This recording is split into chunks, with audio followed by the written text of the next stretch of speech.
Il y a très longtemps, 4 sœurs virent le jour. Elles étaient mystérieuses, insaisissables et d'une beauté incroyablement complexe. Nombreux furent les regards qui leur étaient adressés. Nombreux étaient, et sont encore, les curieux pour qui les sœurs représentent une réponse sur l'existence de l'univers et de la vie. Ces sœurs étaient l'arithmétique, la géométrie, l'astronomie et la musique. Elles étaient surnommées le quadrivium, un quatuor de disciplines qui vivait en parfaite harmonie.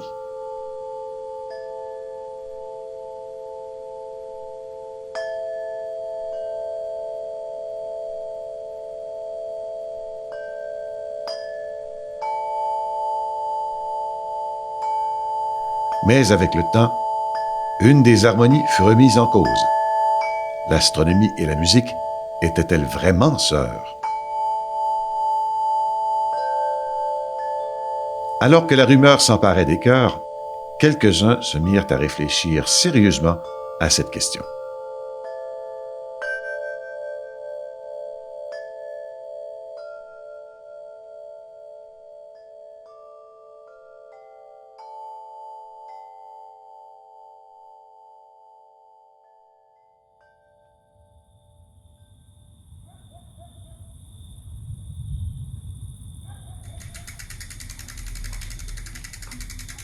Sur une petite île grecque de la mer Égée demeurait un penseur. Comme tout bon penseur, il se posait un nombre incalculable de questions. Il y répondait par des théorèmes, des traités, des essais philosophiques et bien d'autres ouvrages spécifiques. Il était fasciné par les nombres. Il pensait que tout était régi par un système numérique capable d'expliquer à la fois la forme complexe d'une feuille et l'emplacement des étoiles dans le ciel. Depuis plusieurs jours, une idée occupait ses pensées. On sait mesurer une distance, un temps. Est-ce qu'on peut mesurer un son alors qu'on ne peut pas le voir? En passant à côté d'une forge, il remarqua que des marteaux de taille, de poids et de matières différentes n'émettaient pas le même son. La réponse était-elle là? Donc là, ça voudrait dire que j'ai ma fondamentale. Si cette fondamentale, je la multiplie par 3/2, ça me donne un premier mode, très bien. Et comment est-ce que je peux faire pour avoir un deuxième mode? Est-ce que c'est par 3/2? Ah non, il faut que je remultiplie par 1/2, et là, ça me donne un deuxième mode. Et que ça voudrait dire que le troisième serait le deuxième fois 3/2. Le troisième fois 3/2 fois 1/2, donc donne le quatrième. C'est logique. Si on multiplie le quatrième fois 3/2, ça me donne le cinquième. Si je multiplie le cinquième fois 3/2 fois 1/2, ça donnerait le sixième. Ça veut dire que pour faire le septième, il faut faire 2 fois le sixième fois 3/2 et... Attends, mais ça fait 2 fois ma fondamentale, mais tout est lié, non? 7 planètes connues et 7 notes de musique, cela ne pouvait pas être une coïncidence. Avec la conviction que tout était perfection et harmonie, le penseur associa une note à chaque planète. La première harmonie des sphères était donc née. L'échelle planétaire et la gamme musicale étaient liées par les mêmes rapports numériques. Quelques-uns s'en souviennent encore, mais nombreux ne retinrent du penseur que la somme de quelques carrés.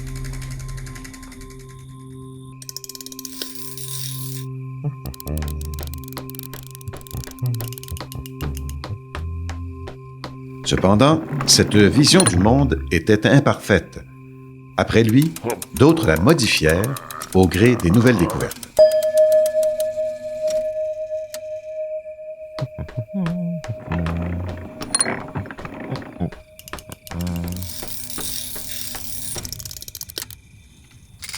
Bien après la disparition du penseur, en Allemagne, un astronome poursuivait ses travaux.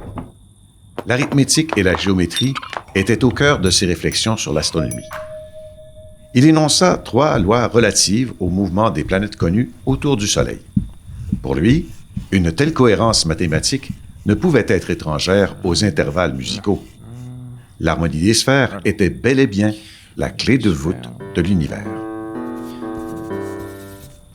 Elliptique.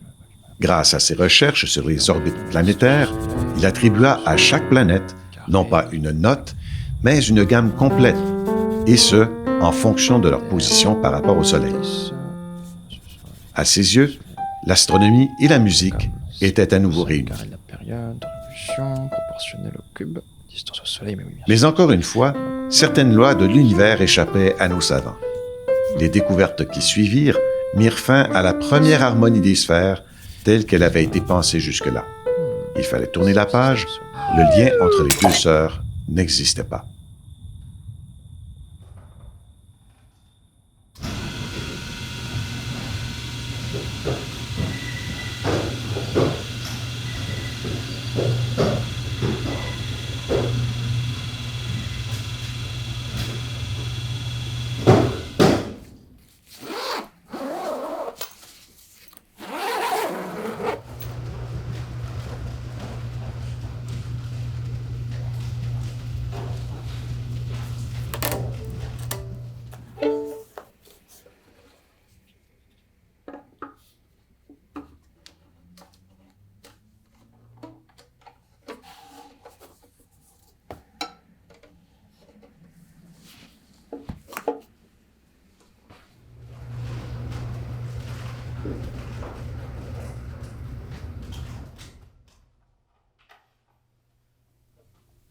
Les adeptes des deux sœurs se retrouvaient ainsi séparés. Leur lien ne ressemblait qu'à une vaste blague, une illusion. Encore un peu.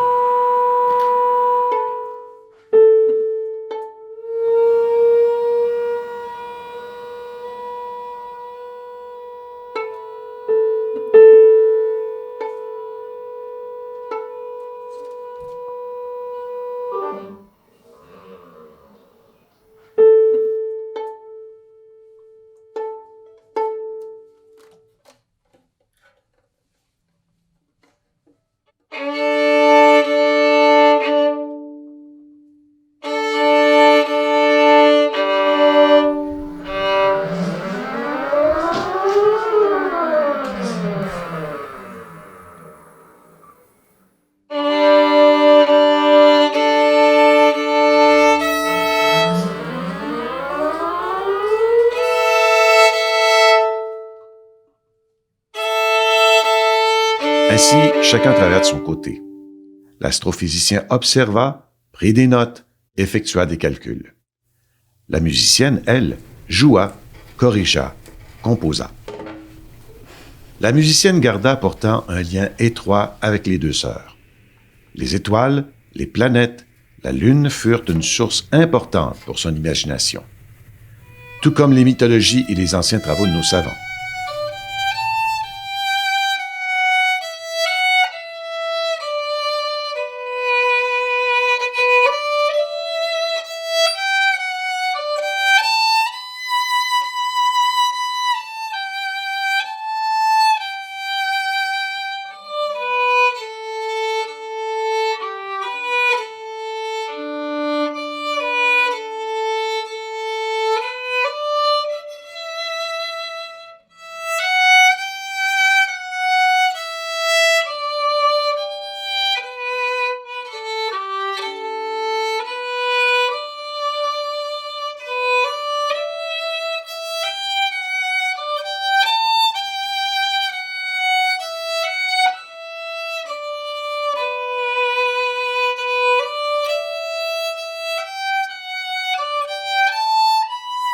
Mais ce lien n'était qu'inspiration, les sphères ne produisaient pas leurs propres notes. L'astrophysicien, caché derrière ses appareils de haute technologie et ses papiers, cherchait également en secret.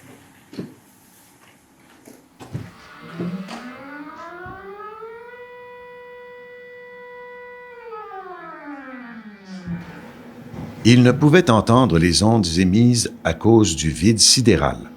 Pourtant, il observa que les étoiles avaient leurs propres oscillations lumineuses dépendantes des ondes sonores qui les parcouraient.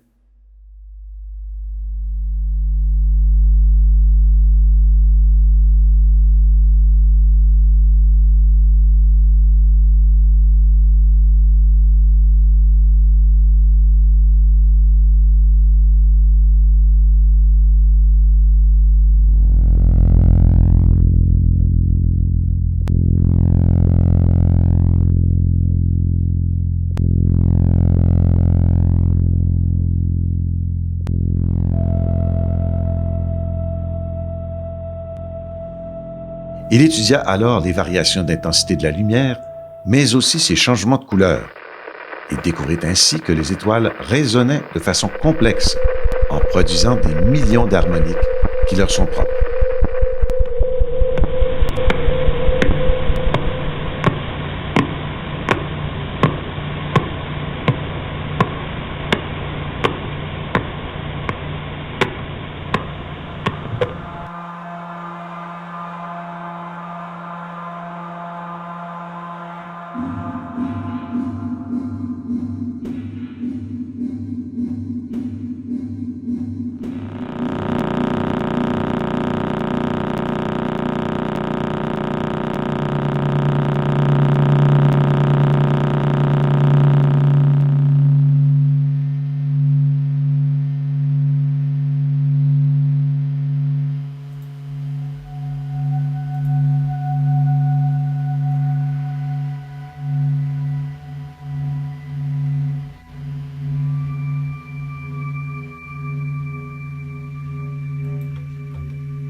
L'astrophysicien rencontra alors la musicienne.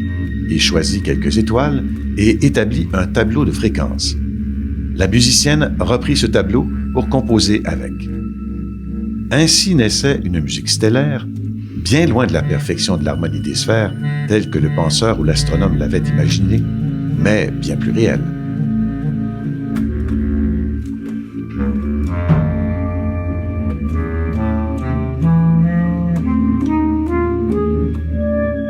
Les astres ne font pas de musique par eux-mêmes, une clarinette ou un piano non plus.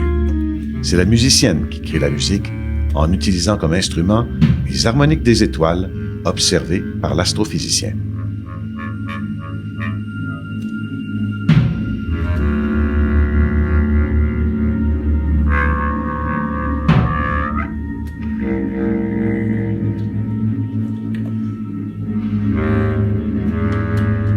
Aujourd'hui encore, nombreux sont ceux pour qui l'astronomie et la musique n'ont rien en commun. Mais quelques-uns savent désormais quels liens les unissent.